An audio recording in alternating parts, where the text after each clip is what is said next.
यवतमाल के शासकीय अस्पताल में बदइंतजामी का गंभीर मामला सामने आया है। मरीज और परिजनों को इलाज के दौरान भारी परेशानियां झेलनी पड़ी है।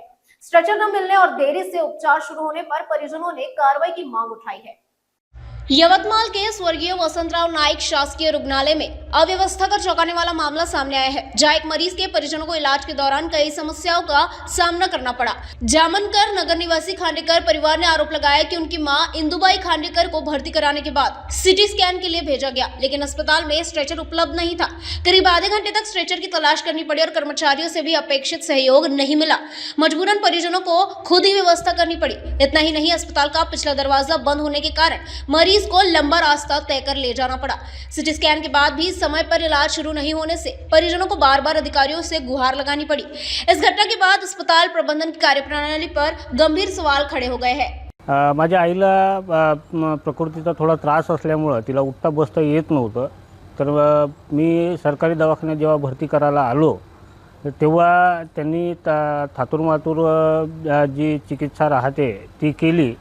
त्याच्यानंतर मला त्यांनी सांगितलं की तुम्हाला सिटी स्कॅन करावं लागेल, तर त्याच्यासाठी मला अर्धा तास जवळपास मला अर्धा तास स्ट्रेचरसाठीच फिरावं लागलं।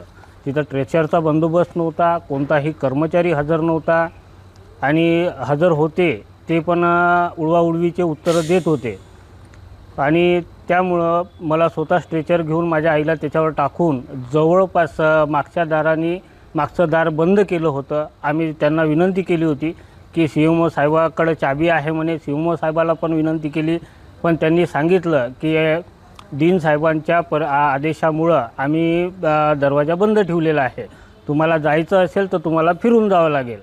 आणि त्यामुळं आम्हाला खूप गैरसोय झाली आणि खूप भीतीदायक वातावरण त्या मेडिकल कॉलेज परिसरात आहे। त्यामुळं धाकधूक मनात ठेवून आम्ही त्या सिटी स्कॅनपर्यंत पोहोचलो आणि तिथून सिटी स्कॅनवरून आल्यानंतर तरी पण ती ट्रीटमेंट व्यवस्थित झाली नव्हती। जेव्हा मी काही लोकांना फोन केले किंवा विनंती केली तेव्हा त्यांनी ते ट्रीटमेंट चालू केली, तर माझ्यासोबत आतापर्यंत असं घडलेलं आहे। कोणत्याच कर्मचाऱ्याने तिथं सहकार्य केलं नाही, सगळेजण उडवाउडीचे उत्तरं देत होते। त्यामुळं खूप निराशा झाली आणि यावर काहीतरी कठोर कारवाई प्रशासनाने करावी अशी हात जोडून विनंती करतो।